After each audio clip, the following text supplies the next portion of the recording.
I'm Jimmy, and on April 18th, 1983, Disney made its initial cable footprint known to the world and launched the Disney Channel.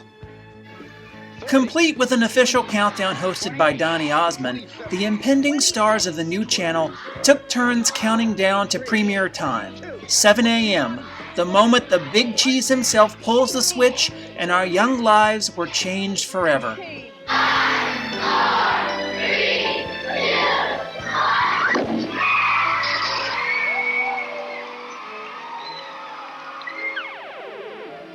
The Disney Channel is on the air. It was a huge moment in my existence, and to help break down its new programming and create a seamless synergy with that lineup, Disney began producing the Disney Channel magazine. The Disney Channel is the only major pay service that provides its viewers with a full-size magazine guide for your viewing enjoyment. A monthly and later bi-monthly magazine for subscribers of the Disney Channel. Yes, at that time, Disney was a pay TV service, and you had to subscribe directly to the channel to get it. Otherwise, it looked like this. Plus, if you wanted to order it, they actually had to drive the cable truck out to your house and shimmy up the pole in your front yard and do a whole thing. Yes, kids, those were truly the dark ages. The magazine had special articles on the movies and shows that the channel was showcasing that month and had complete program guides as well. It was essentially a TV guide, but just for that channel. They'd even run short ads related to what was in that month's magazine during commercial breaks. Eventually, they would turn that into an actual show, the Disney Channel magazine, On the Air, which premiered in the mid-'80s. All in all, the magazine ran for 120 issues and lasted right up to the millennium. The price tag for all this goodness? $18 per year, but only $6 a year for subscribers. Why you'd subscribe to the magazine without the channel is beyond me, but hey, there it is. The Disney Channel magazine on the air. Don't miss it. And here I am holding it in my hands. This is the February 1985 issue of the Disney Channel magazine, and this is a total trip, man. I used to go down to the cable company with my dad in the 80s, and they had all kinds of ads and promos. I specifically remember this mobile that came with the earliest editions of the magazine, and it's something I constantly search for on eBay. My family and I were subscribers for a while when I was really young. Later, my parents dropped it when they thought I was getting too old for it. And after that, I just have to wait until the free weekend previews and just binge the F out of it while I had the chance. Eventually, Disney dropped the paywall, and it just became part of the basic cable lineup. But early on, I just had to have the magazine to go with the subscription. I'd cut out pics from it and make art projects out of it. Kind of like the Joker in Batman '89. This particular copy came from an estate sale in Riverside, California. This was explained to me in a nice letter from the eBay seller, hoping it, quote, brings back memories of the past. Thank you, Buzz Dawson and family, for holding on to this particular copy of the February 1985 magazine. Compliments of the historians of Riverside. So in this month's edition from 39 years ago, there's of course a concentration on Valentine's Day programming since it's February. We have the grand return of Mouseketeer and Disney institution Annette Funicello with a new movie made for TV called Lots of Luck, co-starring Martin Mull. We have stars talking about their most surprising Valentine's Day gifts. Apparently this month was the series premiere of Super Ted, an animated short series about a superhero teddy bear from the UK. And there was even a Super Ted themed activity on the back page. Ah, geez, late-night Chaplin movies. That's how I knew it was always time to go to bed. The opening here always kind of freaked me out. It seemed more like a funeral dirge than an intro to something comedic. And now, the Charlie Chaplin series. On page 24, we have some letters from readers. Here's one from Warren Keating in Great Bend, Kansas. He's craving more cartoon features. He says running one of your great animated movies would be a great shot in the arm to the channel. Wait until Warren here gets a gander at Disney Plus, cause they're all there, and some of them aren't animated anymore. Yeah, they're a shot in the arm, alright. With a tranquilizer dart. On pages 27 to 29, we've got some cool Disney swag you can order and send away for. There's little stamps in these magazines that you can save and use to get deals on stuffs. And yeah, some of these items are still available on eBay, like this Mickey Mouse Power Doll right here, which looks lovingly like a bootleg, which is why I kind of need it, and these Disney Channel mugs, which are plentiful on Fleabay. On page 25, the magazine asks, "What do you think of our programming?" and allows you to rate the various options. You can even cast your vote on which film they play the following month. I'd probably vote for Candle Shoe, which was a favorite of mine growing up. On page 31, it's Mickey's birthday wish. If you clip this little form and send it in with $1, Mickey will send you a birthday card the following year. Well, let's do it! Realistically, I know this won't go anywhere and will either be returned to me or be completely lost in the ether, but sometimes you gotta stick a note in a bottle and drop it in the ocean just to have a little fun. I'll keep you guys posted on what follows. Also on page 35, Mickey helps you fold a paper airplane.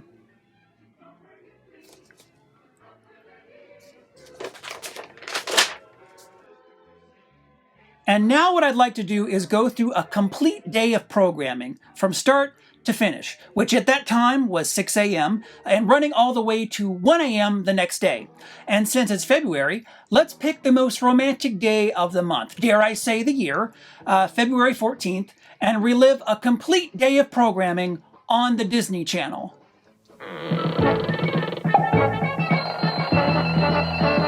Starting off bright and early at 6 a.m. with Good Morning Mickey. This opening was the soundtrack of my mornings in the early 80s. At the time, these cartoons were not being shown in syndication or on Saturday mornings. Disney never did that with their shorts, so even though this is just a repackaged bunch of cartoons, it was a pretty big deal at the time. This show lasted far into the 90s and only had like 80 episodes with 4 shorts apiece, so they just continuously shuffled them for pretty much a full decade. At 6:30 we have the Mickey Mouse Club. This is the same Mickey Mouse Club that aired in the 1950s. At the time there was a huge amount of 50s nostalgia on television, so the airing of this made complete sense at that time. Eventually they'd bring in a new cast and do new episodes in the late 80s and into the 90s. That new cast was never heard from again.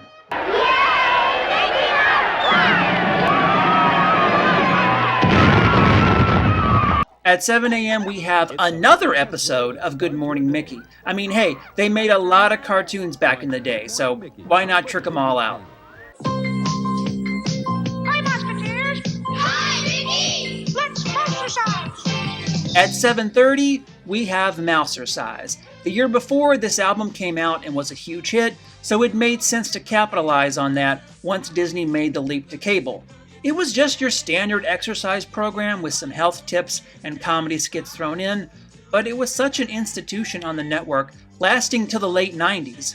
There was like 60 episodes of this in total, but they just kept replaying them. I mean, I was in high school and this was still on, playing the same episodes from when I was in kindergarten. Guys, I could go on and on about this show, and yes, most of that would be about Kellen.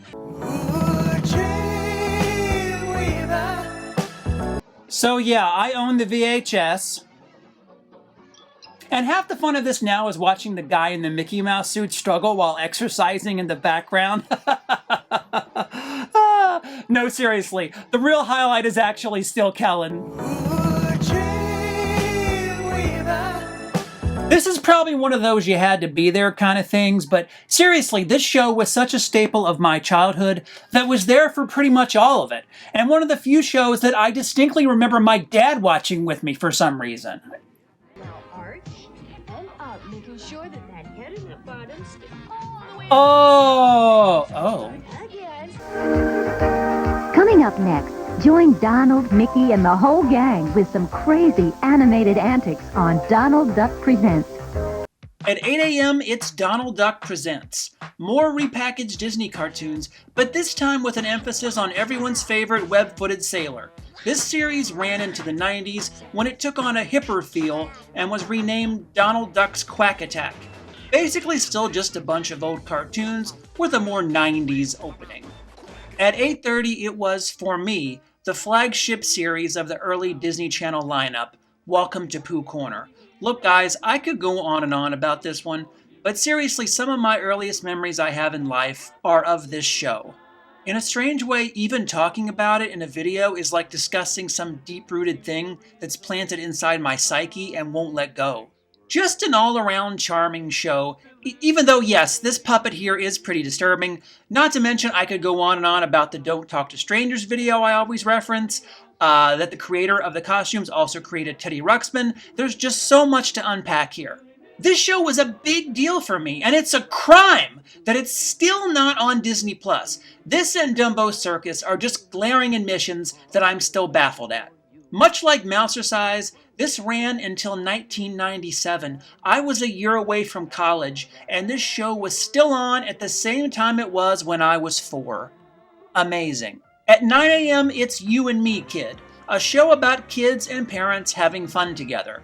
I expected to see this again after all these years and have some sort of added insight into why. So if you're all loosened up and ready to go, standing next to your partner, let's go. March, 2, 3, 4. Oh, some kids that just fell down. Now, you can actually turn their head around and look around for the whales. You see any whales, Christopher? How many hands do you have? Well, you can take your 2 hands and put together some yummy things to eat. In fact, we'll send you the recipes. Right through the Disney Channel, You and Me Kid Card. Remember, you can't hug your partner too many times. So do it a lot. See you next time. Bye. I don't. I detested this as a kid, and now I'm just as baffled, if not more. Next. At 9:30, it's new Animal World. A half hour of animals in the wild. This is kind of a standard when it comes to children's programming, the kind of show they would have added to Saturday morning cartoons late in the game to satisfy the learning quotient. Never really watched this. Just not very exciting to me. And so far this was the weakest hour in an otherwise stellar block of morning programming.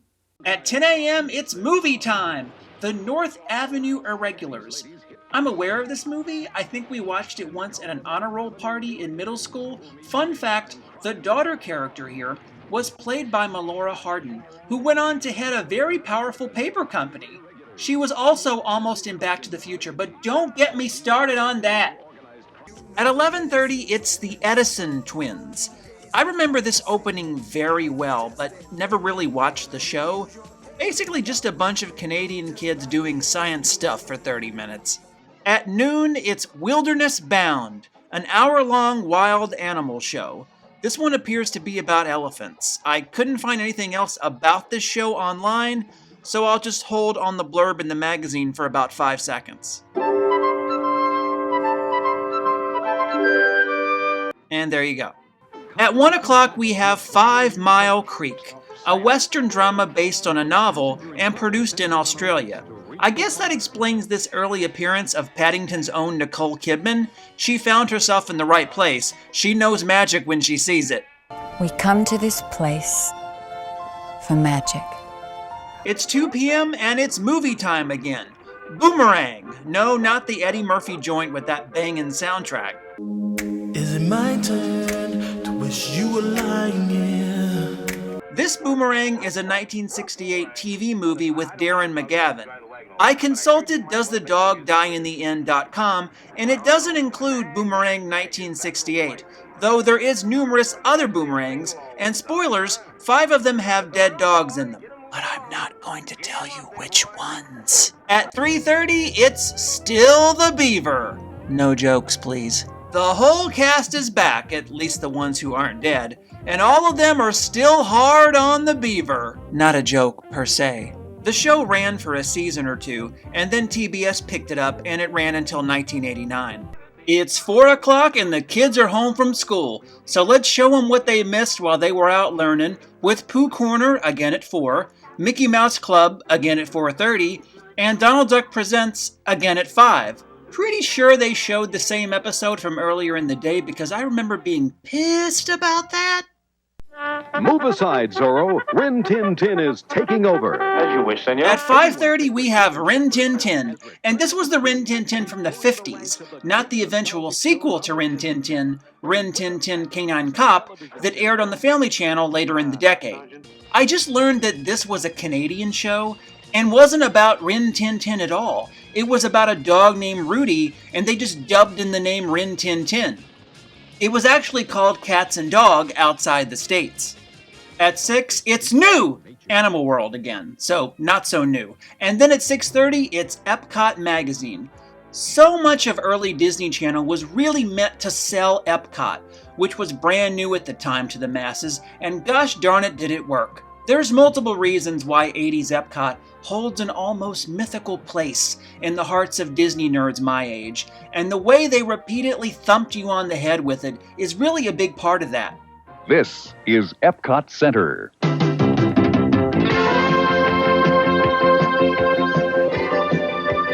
So many cool robots, fruits and vegetables that sing, and some old man in a dragon puppet. I just had to be there, and when I finally was, it did not disappoint. Epcot Center at Walt Disney World in Florida. At 7, it's another of Disney's classical seasonal clip shows, From Disney with Love.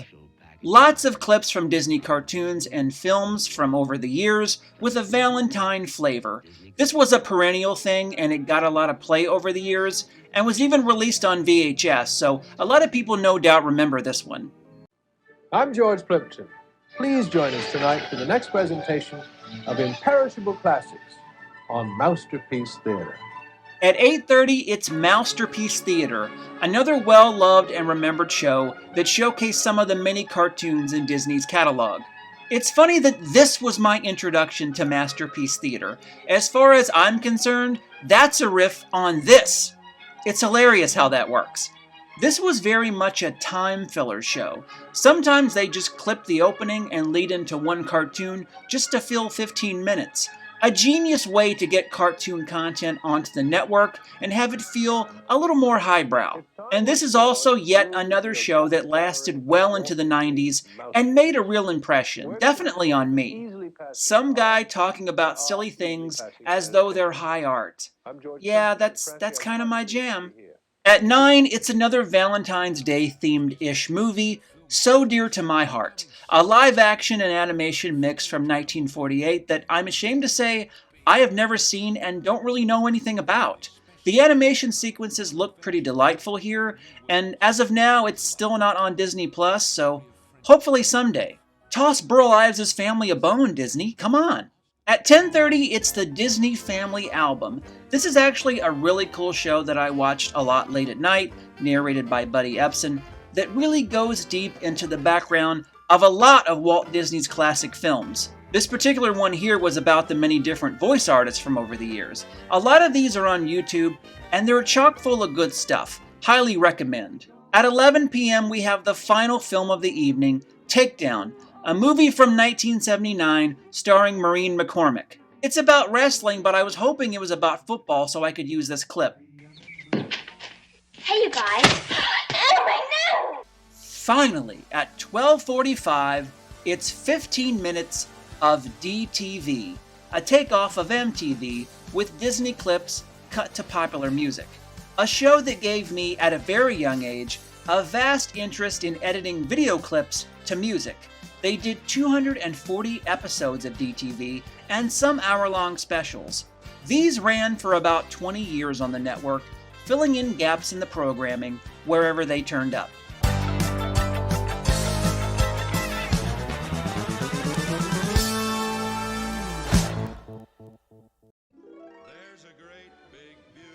Okay, so let's be honest here. I do tend to cling to my rose-colored glasses when it comes to old school Disney Channel, seeing as how some of today's programming we went over was meh. But these were still the early days, and the channel was still really finding their footing. This was way before Dumbo Circus, before Bear in the Big Blue House, before Adventures in Wonderland, and also way before the 2000s, and the de-Disneyfication of the Disney Channel welcomed in the era of the Even Stevens and the Hannah Montanas. But what really shines through here is how simple and quaint things used to be. It really hits home, even now, maybe especially now. This was my childhood, and I loved looking back at it. This video is very much my own personal Valentine to the channel I remember, to Disney, from Jimmy, with love. In fact, I have a Valentine from Mickey Mouse himself right here on page 32. Hi there! There's no mouse-taken good friends like you. You're the best of the best, the truest of true. You're worth your weight in gold to all of us here. We want to wish you hours full of Disney Channel cheer. But hearts don't quite portray it, and candy can't convey it. So I'll come right out and say it. Happy Valentine's Day. Your Valentine pal, Mickey Mouse. This is Jimmy and Figment signing off.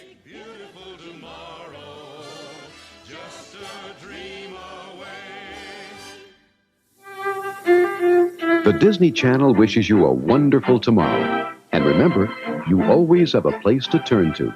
Your family place. The Disney Channel. And now, good night.